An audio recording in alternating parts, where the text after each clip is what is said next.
ព័ត៌មានទី1នេះតាមការរាយការណ៍របស់ Washington Post បានឲ្យដឹងថាប្រទេសអ៊ីរ៉ង់បានប្រកាសដកខ្លួនថយពីការចរចាសន្តិភាពជាមួយនឹងសហរដ្ឋអាមេរិកបាទដោយចូលលើហេតុផលថាគឺកងកម្លាំងរបស់អ៊ីស្រាអែលនៅបន្តវាយប្រហារទៅលើប្រទេសលីបង់ជាពិសេសទៅលើក្រុម Hezbollah ក៏ប៉ុន្តែលោកប្រធានាធិបតី Donald Trump ថាការចរចានៅតែបន្តនៅឡើយទេបាទដូច្នេះនេះគឺជាអ្វីដែលភាគីទាំងពីរបានលើកឡើងហើយព័ត៌មានទី2នេះខ្ញុំយកមកជូនដោយសារមានប្រិយមិត្តនៅកម្ពុជាចាប់អារម្មណ៍ដែរគឺឥឡូវនេះរដ្ឋបាលលោកប្រធានាធិបតី Donald Trump ហាក់ដូចជាដកថយចេញពីគម្រោងមួយដែលនឹងសងលុយទៅដល់អ្នកដែលវាប្រហារទៅលើ Capitol វាមាន Capitol បាទគឺមូលនិធិដែលមានទឹកប្រាក់ចំនួន1.8 លានដុល្លារ1.8 លានដុល្លារដែលសម្រាប់សងទៅអ្នកណាដែលគេប្តឹងថារដ្ឋបាលលោកជូបៃដិនប្រើប្រាស់ក្រសួងយុទ្ធភ័ពដើម្បីតាមធ្វើបាបពួកគេបាទដោយនៃសង្ខេបគឺមានន័យថាអ្នកដែលមកវាយ Capitol តាមការកោះហៅលោកតាមរបស់លោកតាមឲ្យមកធ្វើបាតកម្មនោះបែរជាបានទទួលលុយទៅវិញបាទអញ្ចឹងដូច្នេះឥឡូវនឹងថ្ងៃនេះគឺខាងរដ្ឋបាលលោកតាមហាក់ដូចជាដកថយមិនចង់ឲ្យមានការរៀបចំថវិកានឹងទេព័ត៌មានទី3នេះគឺពីប្រទេសវេណេស៊ុយអេឡាឥឡូវនេះក្រោយពីមានកិច្ចសហប្រតិបត្តិការជាមួយនឹងសហរដ្ឋអាមេរិកមកគឺបរិមាណប្រេងរបស់ប្រទេសវេណេស៊ុយអេឡានាំចេញកើនឡើងយ៉ាងច្រើនកាលពីខែឧសភាកន្លងទៅនេះគឺក្នុងមួយថ្ងៃអាចនាំចេញបានរហូតដល់ 1.25 លានបារ៉ែលក្នុងមួយថ្ងៃបាទជាចំនួនមួយច្រើនហើយថែមទាំងអាចនាំទៅប្រទេសមួយចំនួនដែលរងទណ្ឌកម្មពីសហរដ្ឋអាមេរិកដែលវេណេស៊ុយអេឡាមិនអាចនាំទៅនឹងជាច្រើនឆ្នាំមកហើយទៀតផងហើយព័ត៌មានចុងក្រោយនេះគឺនៅព្រឹកថ្ងៃអង្គារនេះបាទនៅកម្ពុជាព្រឹកថ្ងៃអង្គារដែរណាហើយព្រឹកថ្ងៃអង្គារនៅទីក្រុងគៀវគឺទីក្រុងគៀវរងការវាយប្រហារយ៉ាងខ្លាំងក្លាថែមទៀតពីរុស្ស៊ីបាទដោយមានបណ្ដាលឲ្យមនុស្សស្លាប់និងរបួសជាច្រើននឹងការបាក់អគារផងដែរបាទនេះជាព័ត៌មានសំខាន់ដែលខ្ញុំចងក្រងសម្រាប់ប្រិយមិត្តទាំងអស់គ្នានៅក្នុងកម្មវិធីបច្ចុប្បន្នភាពអាមេរិកបាទព័ត៌មានទី1នេះខ្ញុំដាក់រូបនេះគឺខាងពីសេតាវិមានក៏ប៉ុន្តែសេចក្តីរាយការណ៍នេះរបស់សារព័ត៌មាន Washington Post បាទបើយោងតាមសេចក្តីរាយការណ៍របស់សារព័ត៌មាន Washington Post របស់សហរដ្ឋអាមេរិកបានឲ្យដឹងថា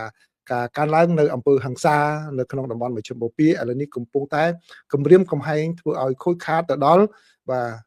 ការចរចាសន្តិភាពរវាងអ៊ីរ៉ង់ជាមួយនឹងសហរដ្ឋអាមេរិកដែលកំពុងតែជាប់គាំងឥឡូវហ្នឹងគឺមានអំពើហិង្សាបន្ថែមពីលើនឹងទៀតគឺអាចនឹងធ្វើឲ្យខូចខាតទៅដល់ការចរចាសន្តិភាពរវាងប្រទេសទាំងពីរនេះហើយបាទដោយសារអ៊ីរ៉ង់បាទបានប្រកាសថាខ្លួនផ្អាកការចរចាជាមួយនឹងសហរដ្ឋអាមេរិកសិនបាទគឺប្រកាសនៅថ្ងៃច័ន្ទថាផ្អាកសិនក្រោយពីបាទដោយសារលើហេតុផលថាក្រោយពីអ៊ីស្រាអែលបានបង្កើនការវាយប្រហារទៅលើប្រទេសលីបង់បាទកាន់តែខ្លាំងឡើងរហូតទៅដល់វាចូលជ្រៅទៅក្នុងទឹកដីប្រទេសលីបង់ទៀតជាពិសេសនៅតំបន់ដែលក្រុម Hezbollah កាន់កាប់ហើយក្រុម Hezbollah នេះគឺជាក្រុមដែលខាងប្រទេសអ៊ីរ៉ង់គ្រប់គ្រងនេះបើយោងតាមបណ្ដាញសារព័ត៌មាននានាបានរាយការណ៍បាទហើយនឹងជាពិសេសគឺសារព័ត៌មានរដ្ឋរបស់អ៊ីរ៉ង់តែម្ដងបានរាយការណ៍ហើយនឹងមានមន្ត្រីអ៊ីរ៉ង់មួយរូបក៏បាននិយាយផងដែរបញ្ជាក់ឲ្យសារព័ត៌មាន Washington Post ដឹងដោយនិយាយឲ្យប៉ុន្តែសូមលក្ខខណ្ឌសូមមិនបញ្ចេញឈ្មោះបាទដោយសារតែគាត់អត់មានសិទ្ធិនៅក្នុងការនិយាយប្រាប់អ្នកសារព័ត៌មានទេក៏ប៉ុន្តែលួចសារប្រាប់សារព័ត៌មាន Washington Post ដោយឡែកលោកប្រធានាធិបតី Donald Trump វិញនៅតែទទូចថាការចរចានឹងគឺនៅតែកំពុងតែបន្តទេបាទនៅពេលដែលអ៊ីរ៉ង់ថាជប់លោកតាមថានៅកំពុងតែបន្តទេហើយនៅពេលអ៊ីរ៉ង់ដាក់សំណើមករៀបត្រូវគ្នាលោកតាមតម្លើងការទៀមទានឹងថែមទៀតបាទដូច្នេះយើងអាចយល់បានថាការចរចានេះគឺមិនងាយនឹងបញ្ចប់ទេនៅអូបន្លាយបន្ថែមទៀតនៅក្នុងសារតាមបណ្ដាញសង្គមនៅថ្ងៃច័ន្ទនេះគឺលោកប្រធានាធិបតីបាននិយាយថាការចរចានៅតែបន្តទេបាទហើយថែមទាំងមានល្បឿនយ៉ាងលឿនទៀតផងបាទដោយធ្វើការចរចាជាមួយនឹងក្រុមប្រទេសអ៊ីរ៉ង់នេះហើយនៅថ្ងៃច័ន្ទនេះដែរលោកប្រធានាធិបតី Donald Trump បានថ្លែងឲ្យដឹងដែរថាក្រុម Hezbollah ហើយនឹងអ៊ីស្រាអែលឥឡូវនេះបានសន្យាថាបញ្ឈប់ប្រតិបត្តិការរបស់ពួកគេហើយផ្អាកប្រតិបត្តិការជាពិសេសគឺអ៊ីស្រាអែលឈប់ធ្វើប្រតិបត្តិការយោធាដោយពង្រីក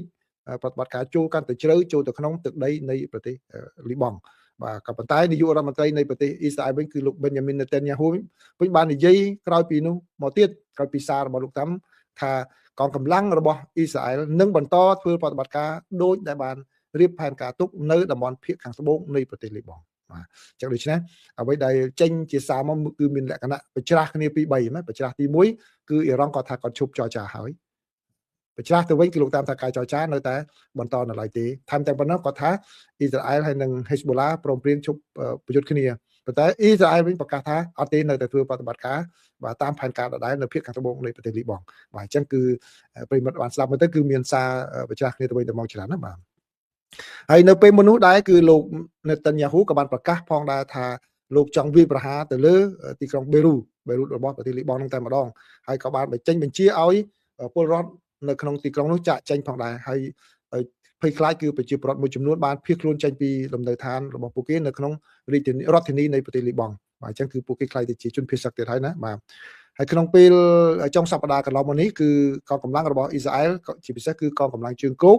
បានវាយប្រហារចូលកាន់តែជ្រៅចូលទៅក្នុងទឹកដីរបស់លីបង់ជាពិសេសចូលទៅក្នុងតំបន់ដែលអ៊ីស្រាអែលមិនដែលបញ្ជូនកម្លាំងទៅដល់នោះទេបានចូលកាន់តែជ្រៅថែមទៀតលោកត្រាំបានមានប្រសាសន៍បាទតាមទូរស័ព្ទជាមួយនឹងលោកនេតាញយ៉ាហ៊ូបាទដោយបាននិយាយថាក្រុមហ៊ីស្បូឡាគឺឥឡូវនេះបាទគឺមានតំណាងរបស់ពួកគេបាទយ៉ាងខ្ពស់នៅក្នុងការជួបចរចាគ្នាជាមួយនឹងក្រុមអ៊ីស្រាអែលពីមុនមកគឺខាងអ៊ីស្រាអែលចរចាគ្នាតែជាមួយនឹងលីបង់តែឥឡូវនេះគឺថាមានចរចាជាមួយនឹងក្រុមហ៊ីស្បូឡាផងដែរហើយលោកបានបញ្ជាក់ថាគឺឥឡូវនេះក្រុមហ៊ីស្បូឡាគឺព្រមព្រៀងតែម្ដងថាគឺការវាយប្រហារការបាញ់ប្រហារទាំងអស់នឹងបញ្ឈប់ហើយអ៊ីស្រាអែលគឺនឹងមិនវាយប្រហារពួកគេទៀតទេគឺពួកគេនឹងក៏ឈប់វាយប្រហារទៅលើអ៊ីស្រាអែលផងដែរនេះបើតាមការសរសេររបស់លោកត្រាំតាមបណ្ដាញសង្គមក៏ប៉ុន្តែបែរជាត្រូវបាន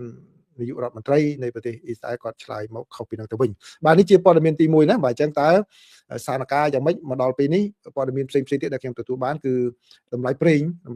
គឺទោះបីជាមានភាពមិនប្រកបប្រជានៅក្នុងការចរចានេះក៏ដោយគឺនៅមិនទាន់មានការប្រែប្រួលនៅឡើយទេក៏ប៉ុន្តែចាំមើលតែប្រហែលម៉ោងទៀតគឺតើអាចនឹងមានការប្រែប្រួលយ៉ាងណាបាទព័ត៌មានទី2នេះគឺជារឿងនៅសហរដ្ឋអាមេរិកសុទ្ធសាធក៏ប៉ុន្តែប្រិមិត្តមួយចំនួនចាប់អារម្មណ៍អ្វីដែលប្រិមិត្តចាប់អារម្មណ៍នោះគឺដោយសារតែលោកប្រធានាធិបតីដូណាល់ត្រាំបានប្តឹងខាងនាយកដ្ឋានពន្ធដាររបស់សហរដ្ឋអាមេរិកនេះហើយជាធ្នូមកវិញគឺឲ្យនាយកដ្ឋានពន្ធដារហ្នឹងបាទប្តឹងទារប្រាក់ដូចជា$8,000លានហើយជាធ្នូមកវិញនៃការឈប់ប្តឹងហ្នឹងគឺឲ្យបង្កើតមូលនិធិមួយដែលអាចនឹងយកលុយទៅសងអ្នកដែលគ្រប់គ្រងលោកតាមដែលមកវាយប្រហារទៅលើវិមានកាពីតូលកាលពីដើមឆ្នាំ2021បាទដោយក្រុមហេតុផលថាអ្នកទាំងអស់នោះគឺរងការធ្វើទុកបុកម្នេញដោយសារការយកក្រសួងយុទ្ធភ័ណ្ឌហ្នឹងមកធ្វើបាបពួកគេក្រសួងយុទ្ធភ័ណ្ឌក្រោមរដ្ឋបាលលោកโจ Biden បាទហើយនៅធ្នូមួយទៀតនៃការដកពាក្យបណ្ដឹងនោះគឺ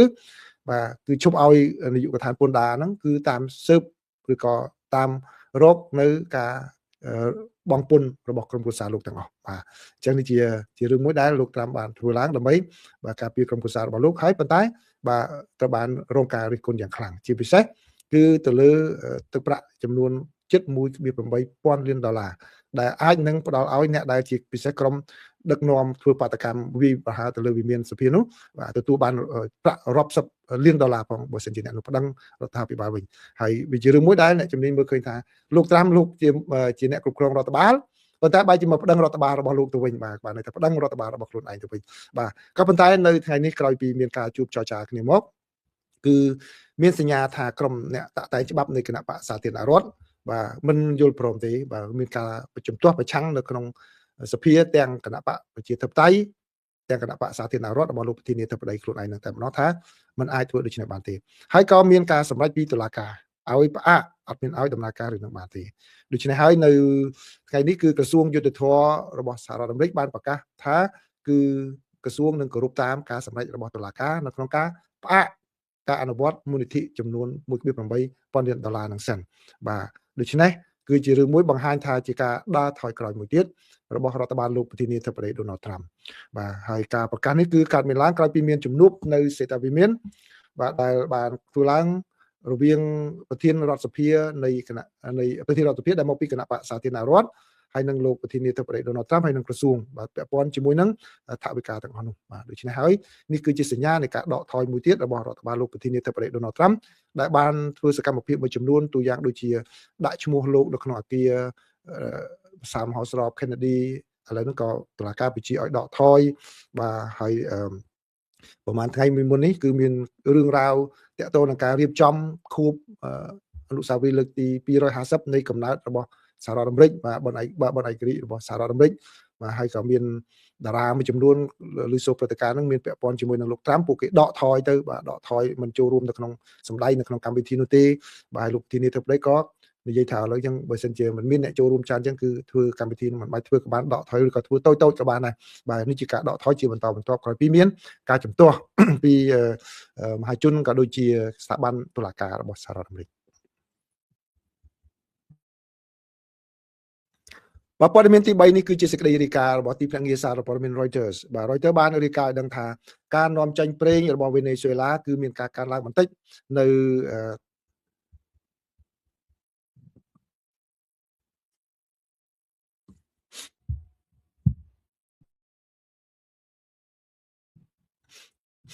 បាទសូមអធិស្ឋានប្រិមត្តបាទសេចក្តីរាយការណ៍ទី3របស់ទីភ្នាក់ងារសារព័ត៌មាន Reuters បានឲ្យដឹងថាគឺការនាំចេញប្រេងរបស់ប្រទេសវេណេស៊ុយឡាគឺមានការកើនឡើងបន្តិចនៅក្នុងខែឧសភាកន្លងទៅនេះគឺបានដល់កម្រិត 1.25 លានបារ៉ែលក្នុងមួយថ្ងៃបាទមកចង់ទីប្រេងនេះបើសិននៅខ្មែរបូមបានប៉ុណ្ណឹងក្នុងមួយថ្ងៃប្រហែលជាអ្នកទាំងអស់គ្នាបែបជិះឡានស្ពណ៌ទាំងអស់គ្នាបាទនេះគឺជាការកើនឡើងជាបន្តបន្ទាប់ក្នុងរយៈពេល3ខែចុងក្រោយនេះបាទដែលដោយសារតែការដឹកទំនិញប្រេងទាំងអស់នោះគឺសម្ដៅមកសហរដ្ឋអាមេរិកអញ្ចឹងយកមកទីផ្សារសហរដ្ឋអាមេរិកទៅឥណ្ឌាហើយនឹងទៅអឺរ៉ុបផងដែរបាទនេះបើយោងតាមទិន្នន័យដែលបង្ហាញអញ្ចឹងឥណ្ឌាគាត់ឆ្លាតណាស់ប្រេងរុស្ស៊ីក៏គាត់ទិញបានដែរឥឡូវនឹងប្រេងនៅវេណេស៊ុយឡាក៏ទិញបានដែរនៅអ៊ីរ៉ង់ក៏គាត់នៅទិញបាទអញ្ចឹងគឺឥណ្ឌាគាត់រកទទួលទាននេះគឺ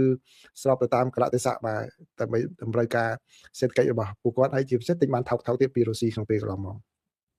ហើយក្រោមរដ្ឋាភិបាលដែលមានការគ្រប់គ្រងពីសហរដ្ឋអាមេរិករបស់ប្រធានាធិបតីបណ្ដោះអាសន្នគឺអ្នកស្រី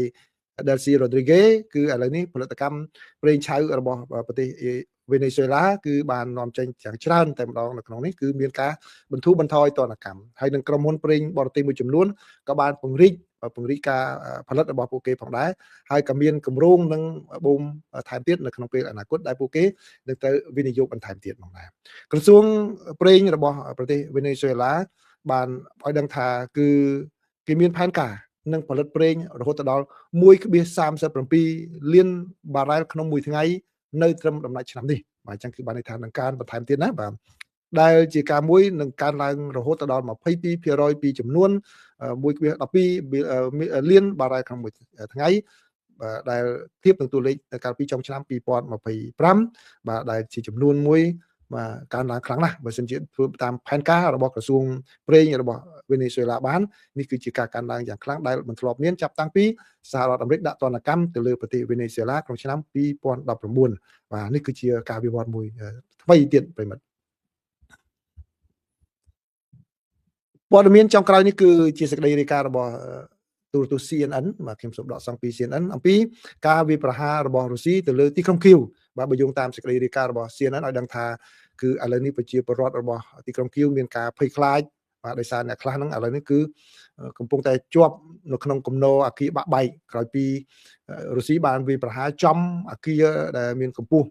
ជាច្រើនជាន់បាទក្នុងនោះមានអគារមួយកម្ពស់24ជាន់ដែលរុស្ស៊ីវាយប្រហារចំមកគ្រាប់ចឹងហើយបាទថែមមកគ្រាប់ពីលើទៀតក៏វាប្រហារផ្ទួនតែម្ដងទៅលើអគារនោះហើយឥឡូវនេះគឺមានអ្នកនៅជាប់នៅក្នុងអគារនោះបាទពីព្រោះអីការវាយប្រហារនោះពេលព្រឹកព្រលឹមថ្ងៃអង្គារនេះតែម្ដងណាអង្គារឥឡូវហ្នឹងក៏ពេលព្រឹកព្រលឹមអង្គារនៅស្រុកខ្មែរនៅអ៊ុយក្រែននោះក៏ពេលព្រឹកព្រលឹមដែរអញ្ចឹងគឺវាយប្រហារតាំងពីព្រឹកព្រលឹមតែម្ដងមុននេះប្រហែលម៉ោងដែលធ្វើឲ្យគេមានការព្រួយបារម្ភថានឹងមានអ្នកស្លាប់ច្រើនបើយោងតាមលោកចៅហ្វាយក្រុងគៀវគឺលោកវីតាលីក្លីឆ្កូបានបញ្ជាក់ថាមានអគារលំនៅឋានមួយកន្លែងនៅក្នុងសង្កាត់Politsky របស់ទីក្រុងគៀវបាទត្រូវបានបាក់មួយផ្នែកតែម្ដងដោយសារតែការវាយប្រហារផ្ទួនរបស់រុស្ស៊ីនេះបាទហើយបើតាមលោកបញ្ជាក់គឺការរបាយការណ៍បឋមបញ្ជាក់ថាគឺនៅមានមនុស្សជាប់នៅក្នុងគំនរបាក់បែកនោះនៅឡើយទេអញ្ចឹងប្រតិបត្តិការជួយសង្គ្រោះនោះកំពុងតែបង្កើតឡើងបាទហើយមីស៊ីលរបស់រុស្ស៊ីហ្នឹងគឺហើយនឹង drone ផងដែរគឺបានបំផ្លាញអគារលំនៅឋានជាច្រើនអគារពាណិជ្ជកម្មជាច្រើនផងដែរនៅទូទាំងទីក្រុងមូស្គូនៅទូទាំងទីក្រុងគៀវតែម្ដងដែលបានបណ្ដាលឲ្យមានអគ្គិភ័យមានរថយន្តឆេះជាច្រើនគ្រឿងនៅតាមផ្លូវនានានេះបើតាមការបញ្ជាក់របស់អាជ្ញាធរបាទនៅក្នុងការវាយប្រហារហ្នឹងគឺគេបានឲ្យដឹងថានៅក្នុងទីក្រុងគៀវហ្នឹងគឺយ៉ាងហោចណាស់មានមនុស្សម្នាក់ទៅបានសម្លាប់ហើយនឹងមានមនុស្សចំនួន20នាក់ទៀតបានរងរបួសបាទរងរបួសអញ្ចឹងគឺអ្នកដែលគេដឹងហ្នឹងអ្នកដែលក្នុងជាប់ក្នុងអគារគឺមិនទាន់ដឹងនៅឡើយទេហើយការវាយប្រហាររបស់រុស្ស៊ី បាទនៅព្រឹកថ្ងៃអង្គារនេះដែរនៅតំបន់ផ្សេងទៀតនៅទូទាំងប្រទេសក៏បានសម្លាប់មនុស្សយ៉ាងហោចណាស់ចំនួន4នាក់និងចំនួន24នាក់ទៀតបានរងរបួសក្នុងនោះមានតំបន់ Dnipro Kharkiv ផងដែរនេះបើតាមការបញ្ជាក់របស់អាជ្ញាធរលោកប្រធានាធិបតីនៃប្រទេសអ៊ុយក្រែនលោក Volodymyr Zelensky បានផ្ដល់សញ្ញាព្រមានទៅដល់ប្រជាពលរដ្ឋឲ្យប្រុងប្រយ័ត្នកាលពីថ្ងៃច័ន្ទថាព័ត៌មានទទួលបានមកគឺរុស្ស៊ីអាចនឹងវាយប្រហារបន្ថែមទៀតយ៉ាងខ្លាំងបាទហើយនៅថ្ងៃអង្គារនេះគឺដោយការព្រមានរបស់លោកមែនគឺរុស្ស៊ីបានវាយប្រហារយ៉ាងខ្លាំងបាទនេះគឺជាព័ត៌មានសំខាន់ដែលខ្ញុំចងក្រងសម្រាប់ប្រិយមិត្តទាំងអស់គ្នាណាបាទអញ្ចឹងបើជាមិនទទួលសំណួរទេបាទដោយសារតែនៅយូរដែរហើយបាទអញ្ចឹងសូមអធិស្ឋានមិនឆ្លើយសំណួរទេអញ្ចឹងសូមអរគុណប្រិយមិត្តច្រើនដែលចូលមកតាមដានទស្សនាការចែករំលែកព័ត៌មាន